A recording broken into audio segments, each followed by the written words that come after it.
దొంగ వచ్చి పోలీసు మీదనే నువ్వే దొంగతనం చేసినవని ఆరోపణ వేసినట్టుగా, మరి ఉర్దూలో చెప్పాలంటే ఉల్టా చోర్ కొత్వాల్కు డాంటే, అంటే మరి కొత్వాల్ అంటే పోలీస్ కమిషనర్, మరి దొంగనే పోలీసు కమిషన్ మీదనే దొంగతనం ఆరోపణ చేసినట్టుగా ఈరోజు కాంగ్రెస్ పార్టీ వ్యవహరిస్తున్నది.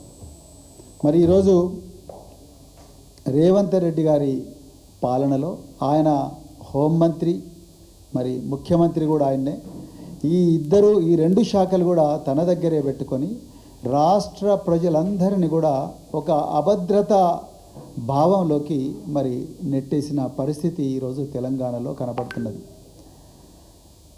ఈరోజు మొదటి నుంచి మేము చెప్తూనే ఉన్నాం, రేవంత్ రెడ్డి బీఆర్ఎస్ వాళ్ళ ఫోన్లు ట్యాప్ చేస్తూ ఉన్నాడు, బీఆర్ఎస్ కీలక నాయకులు ఎవరైతే ఉన్నారో వాళ్ళందరి ఫోన్లు ట్యాప్ చేస్తూ ఉన్నాడు.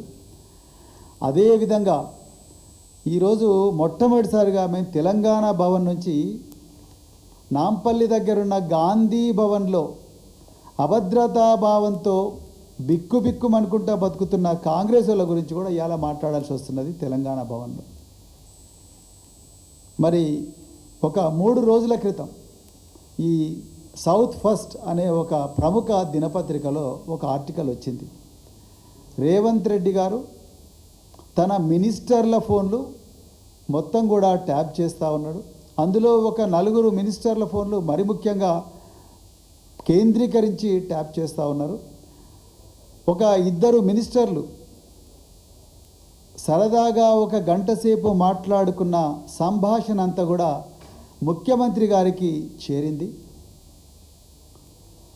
అదేవిధంగా కొంతమంది చైర్మన్లు మాట్లాడుకున్న విషయం కూడా ముఖ్యమంత్రి గారి చెవులకు చేరింది. ఈ సరదాగా మాట్లాడుకున్న మాటలన్నీ కూడా విన్న ముఖ్యమంత్రి, ఆ ట్రాన్స్క్రిప్ట్స్ ఉన్న ముఖ్యమంత్రి ఆ మినిస్టర్లలో ఒకరిని పిలిపించి మరి వాళ్ళకు కౌన్సిలింగ్ ఇచ్చినట్టుగా కూడా ఈ పత్రిక, ప్రముఖమైన దినపత్రిక, ఈ విషయం గురించి రాసింది. మరి ఆ పత్రికలోనే రెడ్డి సామాజిక వర్గానికి చెందిన మంత్రులు అన్నారు. ఇక రేవంత్ రెడ్డి మినాయిస్తే రెడ్డి సామాజిక వర్గానికి చెందిన మంత్రులు ఇక 3 ఉన్నారు. పొంగులేటి శ్రీనివాసరెడ్డి గారు, ఉత్తమ్ కుమార్ రెడ్డి గారు, అదేవిధంగా కోమటిరెడ్డి వెంకటరెడ్డి గారు. మరి వీళ్ళ 3లో ఎవరి ఫోన్లు మీరు ట్యాప్ చేస్తున్నారు అన్న విషయం మరి మీరే ప్రజలకు చెప్పాల్సిన అవసరం ఉన్నది ముఖ్యమంత్రి రేవంత్ రెడ్డి గారు. ఎందుకంటే మరి నేను చాలా పారదర్శకంగా పాలన చేస్తాను, నేను గత ప్రభుత్వంలో జరిగినట్టుగా నేను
ఇలా టెలిగ్రాఫ్ యాక్ట్ ప్రకారం ఇలా బీజేపీ గవర్నమెంట్ కూడా యాక్షన్ తీసుకోవచ్చు రాష్ట్ర ప్రభుత్వం మీద, కానీ బీజేపీ గవర్నమెంట్ అంటున్నట్టుగానే ఉన్నది. మొత్తం కూడా ఈరోజు తెలంగాణ రాష్ట్రంలో మరి ముఖ్యంగా రేవంత్ రెడ్డి గారు ముఖ్యమంత్రి అయిన తర్వాత అసలు ప్రజలకు ప్రైవసీ అనేది లేకుండా పోయింది. ఉదాహరణకు నాకు ఈ ట్యాపింగ్ కేసులో 243 ఆఫ్ పంజాగుట్ట పోలీస్ స్టేషన్, నాకు ట్యాపింగ్ కేసులో 14వ తారీఖు నాడు నోటీస్ వచ్చింది నన్ను అటెండ్ కామని. ఈ 14వ తారీఖు నాడు నోటీసు రాకముందే 7వ తారీఖు నాడు తెలంగాణ గడ్డ మీద 10 సంవత్సరాల నుండి ఆంధ్రజ్యోతి అనే పేరు పెట్టి నడుపుతున్న ఒక పత్రిక వారం రోజుల ముందరనే నాకు నోటీస్ వస్తున్నట్టుగా రాసింది. అసలు సిట్టు నడుపుతున్నది పోలీస్ అధికారులా లేకపోతే ఒక దినపత్రిక యజమాని? 7వ తారీఖు నాడేమో ఇకపై ఆర్ఎస్ ప్రవీణ్ వంతు ట్యాపింగ్ వ్యవహారంలో అని వస్తుంది, నేనేదో నిందితున్నాయన్నట్టు. అదేవిధంగా 14వ తారీఖు నాడు నాకు నోటీస్ వస్తుంది. నేను సిర్పూర్ కాగజ్ నగర్లో ఉన్నా. మళ్ళీ ఒక వారం రోజులకు ఆర్ఎస్ ప్రవీణ్కు మళ్ళీ 2వ నోటీసు. అంటే ఈ రన్నింగ్ కామెంటరీ, ఇంత కీలకమైన కేసులో ఈ రన్నింగ్ కామెంటరీ ఇస్తున్నది ఎవరు? రేవంత్ రెడ్డి కాకపోతే ఇంకెవరిస్తారు ఆ పత్రికా యాజమాన్యానికి? నేను ఇవాళ మళ్ళీ ఒకసారి రిపీట్ చేస్తున్న పోలీసు ఉన్నతాధికారులకు, మీరు ఈ రేవంత్ రెడ్డి గారి రాక్షస ఆనందానికి మీరు బలవుతున్నారు.